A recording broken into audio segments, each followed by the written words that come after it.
We're in Romans chapter 14, and for those of you who weren't in the auditorium class, we didn't finish. I apologize. But in Romans chapter 14, he begins this discussion between those who are weak and those who are brethren, or we might say brethren and weaker brethren, or I hate to use the word strong, but in the contrast of the chapter, it's the strong and the weak. And he says that those who are weak, invite them in, but not for quarreling. You know, it's not just to bring them in so you can debate with them and knock them down and show them your prowess and debate and things like that. And that led into discussion about things that are doctrinal, that is, according to the Scriptures, and things that are optional. And we got into a discussion, amazingly, about singing. Not so much singing in worship, but what about singing the psalm, the hymn, and the spiritual song outside of the worship assembly, possibly at a funeral or something like that, where there's instrumental music? Well, that's a good question. That's a question I think that if we are honest with ourselves when we think about it, we have all come into contact with something like that. And so this is a discussion, an answer of a question that is important to us. I myself, I know I've attended funerals and memorials or even social events where spiritual songs have been sung with the instrumental music, and there are some very strong motivations for joining in. It might be that some feel conspicuous by not singing, like everyone is staring at me, and so we want to join in so that we look like everybody else. Some feel compelled or moved by the song itself and cannot help but sing out. And certainly I've been in those situations where a phrase is stated or something is said in a crowd, and that phrase reminds me of or is a direct quote from a song that I love, and in my heart I'll begin thinking about that song, and before you know it, I'm singing that song.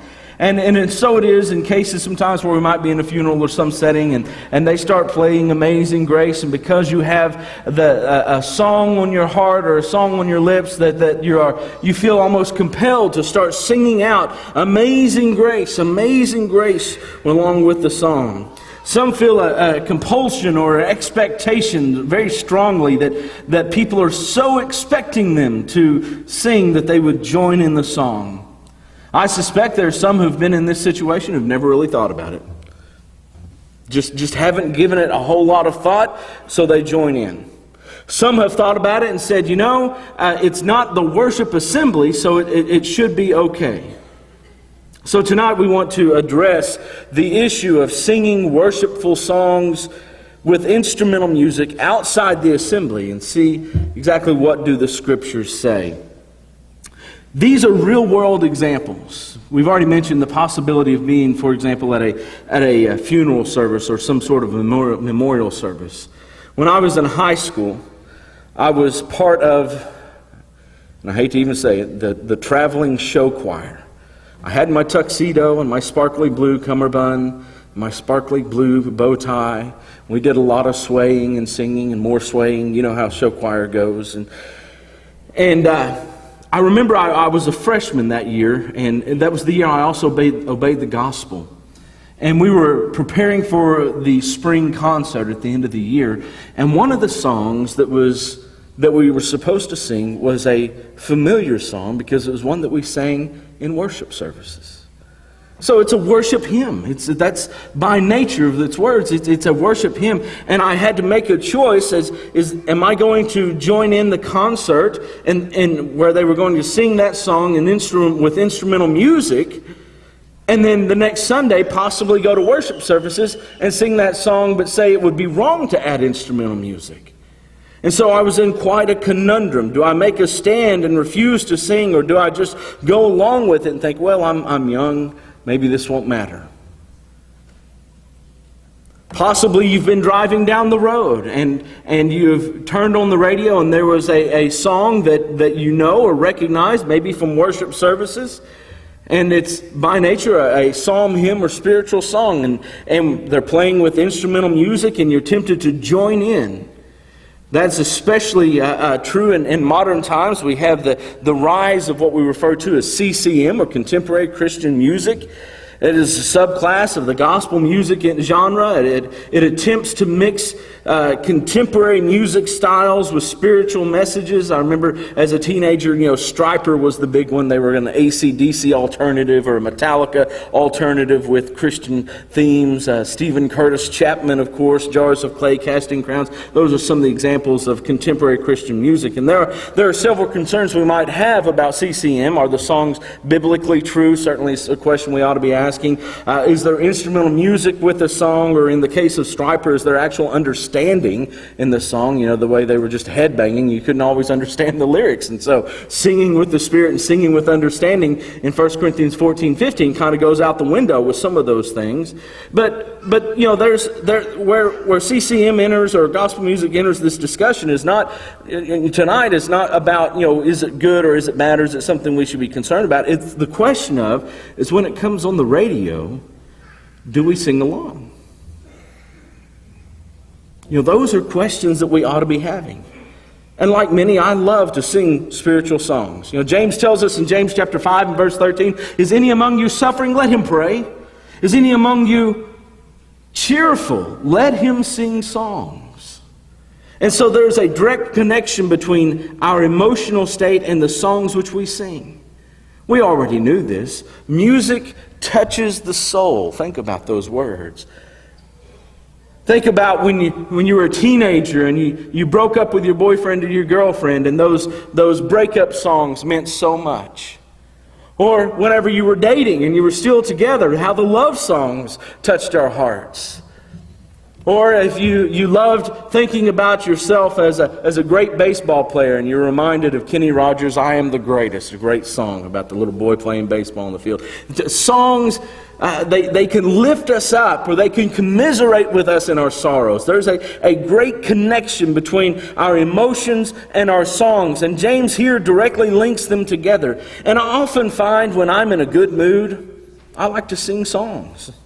The psalm, the hymn, and spiritual song.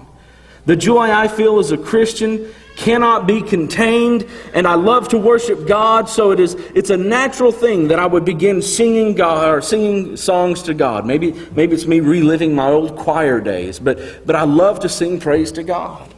I walk through the house sometimes singing Amazing Grace. Or I'll lay down at night, or drive in the car, and I'm singing Beneath the Cross of Jesus. These are songs that mean a lot to me, and it's hard for me to contain those songs when they're on my heart and on my lips. And I think a lot of you feel the same way. You love to sing, you love worship life, and you love adoring and praising God. And certainly that's what we're talking about. But the question of spiritual songs outside of worship then becomes a very real world experience. Because I would assume that most, if not everyone in this auditorium has faced some similar situation. And whether we felt compelled, or we felt of a good conscience, or we just hadn't really thought about that much of putting all these things together, tonight we want to put them all together. I guess the logical place to start would be with the case against instrumental music. I want to restate the case that we've heard all along, and here it is. It's not authorized. We often hear people argue about the Old Testament, or about David and his introduction to the music, or about the temple and what was allowed in the temple. But the Old Covenant has been fulfilled. Whether or not God accepted David's introduction of the music is really a moot point. Knowing that God established Jewish worship without instruments doesn't really prove anything about Christian worship. Where the instrument was allowed in the religious life of the Jew, it doesn't make a difference. Why God changed the worship from the Old Testament system to the New Testament system does not matter. What matters is the simple fact that in New Testament worship, the music was purely vocal and without instruments. In Ephesians 5 and verse 19, the verses we always go to, in Colossians chapter 3 and verse 16, addressing one another in psalms and hymns and spiritual songs, singing and making melody to the Lord with your heart. The ESV. I have to admit, as much as I like the ESV, I don't like that translation of this verse. Mainly because it splits the making a melody in your heart with the last phrase that's in the original, to the Lord, the direction of it, and puts the to the Lord in the middle, taking emphasis away from where the melody is made. It is made in the heart, not on the harp.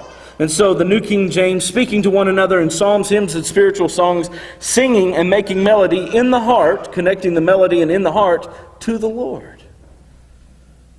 Or as the old King James would state, that we are to speaking to yourselves in psalms and hymns and spiritual songs, singing and making melody in your heart to the Lord. A good translation of that particular verse.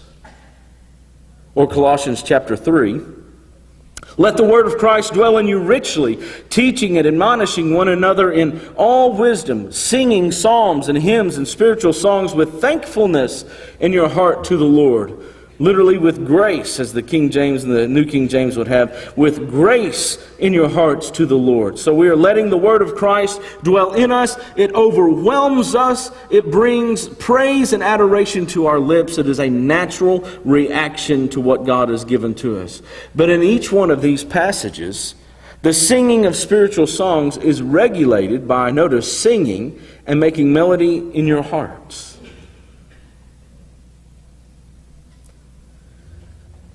We understand that there is no authority for the instrument in worship. Jack P. Lewis said, "There are no new arguments to present on the music question. The ground has been thoroughly plowed and replowed without convincing most instrumentalists. However, here as elsewhere in life, there is always a new king arising that does not know Joseph. This fact keeps us redoing what we have done many times before. And in my opinion, we now have a generation who do not know the lessons of the past. They need to be taught the issues on the instrument or on the music question. The case against the use of instrumental music in the worship remains the same." And here it is. The New Testament does not authorize it by use by either commandment, example, or necessary inference. He wrote those words in 1987. You think about the generation that has gone astray and followed after the ways of the world and the ways of men. And what generation is it? It's the very generation that he was opining about, saying that we have a generation that does not know these arguments. They have arisen up and they did not know Joseph. A reference, of course, to the Pharaoh that did not know Joseph and therefore turned his back upon Joseph and his ways. There is no commandment to use instrument. There is no example of the instrument. There is no implication of the instrument. There is no history of the instrument in the church for hundreds of years. So the battle comes down to two views, basically. One says, everything is authorized until condemned. There's a lot of people who live that way. I can do anything I want unless God specifically condemns it. And the other side says everything is condemned until it is authorized. Well, which way do we come at it? Do we assume everything's acceptable unless we can prove it wrong, or do we assume everything is wrong until we can prove it right? What does the Bible say? Ephesians 5 and verse 10. Proving what is acceptable unto God. Assume it's wrong and prove it's right. Prove all things or test all things and hold fast to that which is good. 1 Thessalonians 5 and verse 21. It appears what God desires is that we look at it as condemned unless it is authorized. In fact, in 2 Samuel chapter 7, verse 7, God says, in all places where I have moved with all the people of Israel, did I speak a word with any of the judges of Israel, whom I commanded to shepherd my people Israel, saying, why have you not built me a house of cedar? God says, when did I ever speak a word about that? And the answer would be, well, God, you never did.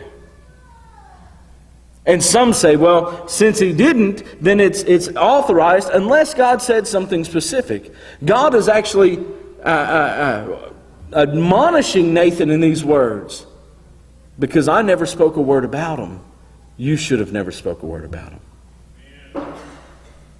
It's obvious the Bible comes from the aspect of everything is condemned unless authorized, instead of everything is authorized unless condemned. But what about music outside the worship? This is why we don't use instruments in worship. We understand that in worship to God. Well, first, we need to understand that worship is not contained to a specific place. Do you remember in John chapter 4, the woman at the well of Samaria said, I perceive that you're a prophet, and our fathers say that we worship in this mountain. Your father says that we worship in that mountain. Which one is it? Which mountain is the correct mountain? And Jesus says in verse 21, Woman, believe me, the hour is coming when neither on this mountain nor in Jerusalem will you worship the Father. Jesus answers this question about the locus of worship because under the Old Testament system, people were called to the city of God, or the city where He put His name. God, for example, in one of many places, but in Deuteronomy 12, verse 4 and 5, He says, You shall not worship the Lord your God in that way, but you shall seek the place that the Lord your God will choose out of all your tribes to put His name, and make His habitation there, and there you shall go. The worship life of the Jewish empire was centered around the tabernacle. And then when the temple was built, it was centered around the temple. It was there that the presence of God was represented by the cloud. It was there that God put His name for His habitation. And it was there that the people would come at least 3 times a year to worship God because the place was important. Why did God change? Isn't that kind of what we're talking about with instrumental music? People say, well, it was in the Old Testament, but He changed. Well, why did He change? We got to prove why He changed, as if proving that makes the change legitimate. I can't tell you exactly why He changed, but I can tell you this, He changed it. If we can understand that with the location of the worship, why can we not understand that with the music of the worship as well? And so we see that Jesus looks forward to the New Testament time when God would implement a change and the place of worship would not matter. But what would matter is the attitude of the heart. The building is not sacred, so that instruments cannot be heard in it. You can play a little Kenny G saxophone in the background in the auditorium here on a Tuesday afternoon. Not a problem. That's not sinful. Now, we may not like it, we may choose not to do it, but there's nothing wrong with that because it's not a worshipful song, it's not a worship assembly, and the building is not sacred. There's nothing holy about this place. There's something holy about this place, but not about the wood and the bricks and the mortar. Nor is our worship restricted to the building. Certainly, when we have a devotional at our homes where we have the fun bunch together, we might have a youth group together and we sing songs of praise and we pray together, that's worship. Whether it's at the building or not, it's still worship because worship is not limited or restricted to the place. Worship can be done anywhere as long as our hearts and our minds are properly directed toward God. God is spirit, and they that worship Him must worship Him in spirit and in truth. John 4 and verse 24. That was the end of Jesus' discussion. He says, I'm telling you, the time is coming when the place will not matter. And when that place, when that time comes, and that place does not matter, then it's going to be a matter of the heart. We worship the Lord in the spirit and in truth. Excuse me just a second. If worship is not limited to a specific location, what about the songs? Spiritual songs, worshipful songs, are worship simply by their nature, by definition. What makes a psalm, hymn, and spiritual song is not the melody. It's not the tune. It's the words. And the words, amazing grace, how sweet the sound that saved a wretch like me. I once was lost, but now I'm found, was blind, but now I'm see. Or I know that my Redeemer lives and ever prays for me. I know eternal life He gives, from sin and sorrow free. These words have meaning, and that meaning cannot be taken lightly. They sing of God's power and God's promises and God's change in our lives, and we do not take those words lightly. Jesus, remember in Matthew 6 and verse 7, said that we when you pray, do not use vain repetitions as the heathens do, for they think that they will be heard for their many words. You know, if our prayers can be vain, which means empty and worthless, if our prayers can be vain and worthless, do we not see that also our singing can be vain and worthless? If our hearts and our minds are not in the singing of that song, it becomes a vain, empty repetition. When we sing such words, our focus ought to be on worship. Just as our prayers must be purposeful, our songs ought to be prayerful or purposeful. And if not, they become empty and idle. In Matthew 12:36, Jesus says, I tell you, on the day of judgment, people will give account for every careless word they speak. Or the King James, for every idle word. So let's put these two principles together. The place is not holy or sacred. The songs in and of themselves, because of their lyrics, are holy and sacred. So when we put those principles together, we say the word songs are inherently worshipful, and I mean those words when I sing them, then I am worshiping. And regardless of where I am, if I'm in the pasture on a tractor plowing a field, if I'm in the front yard on a mower mowing the yard, or if I'm right here in the worship assembly, it is regulated by Ephesians 5, verse 19, Colossians 3, and verse 16.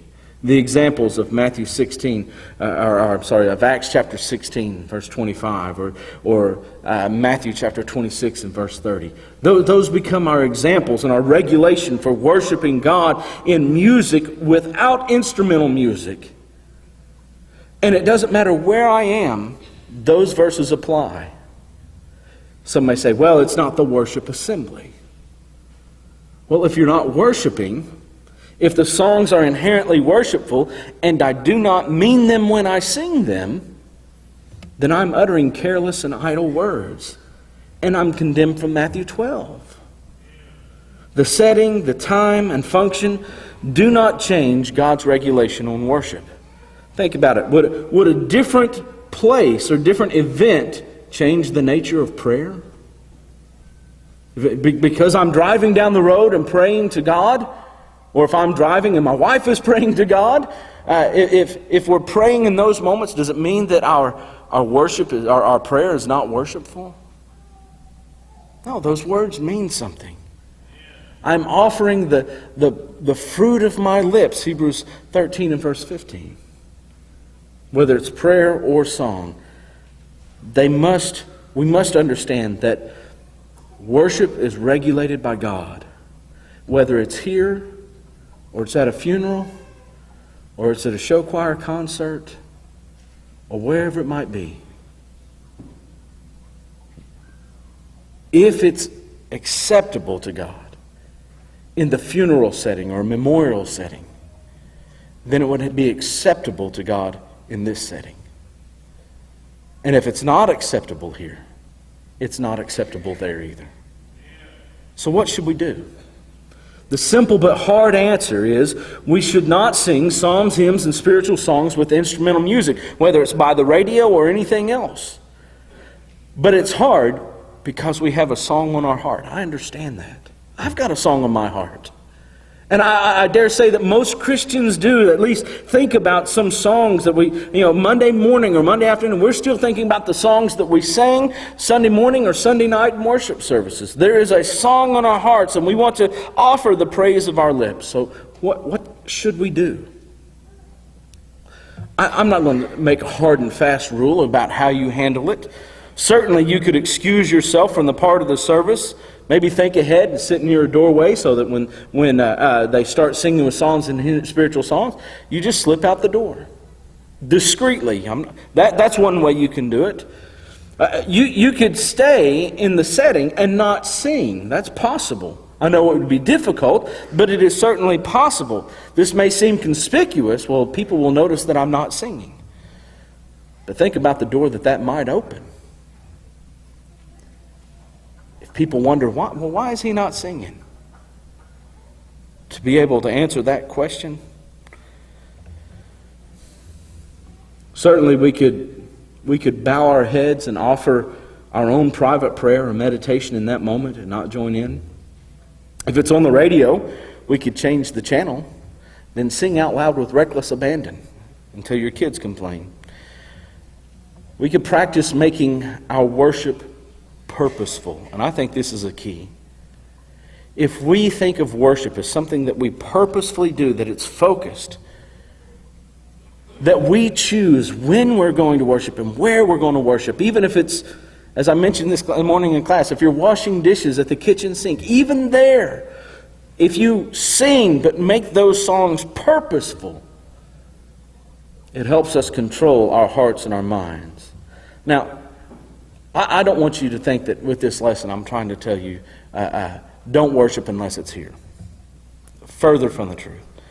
This lesson is not designed to make us worship in song less than we already do, but to encourage us to think more practically and with more discernment about what we are doing instead of just letting impulses go. Impulse control is important. It's something that Peter struggled with. And I think that the idea is sometimes we struggle with it too. But if we are purposeful and we practice that, I think that it will become easier in those situations where we're caught off guard. When it's hard not to worship in those moments. The same purposeful action that leads to our worship is the same purposeful action that leads to our decision to obey the gospel. We don't do it spontaneously or on the spur of the moment. We do it because we have looked at the evidence and we've said, Christ is real. Jesus is real, and I want to be his brother. I want to be God's child. I want to be saved. All things are ready this evening for you to be saved. If believing in Jesus, you're ready to make that commitment because you've thought about it and you've said, it's my time. There's no reason to put it off any longer. But maybe you've slidden into the world and you're ready to come back home. Tonight can be the night of your salvation, your renewed dedication to the Lord. If you have a need tonight to answer his call, won't you come while we stand and while we sing?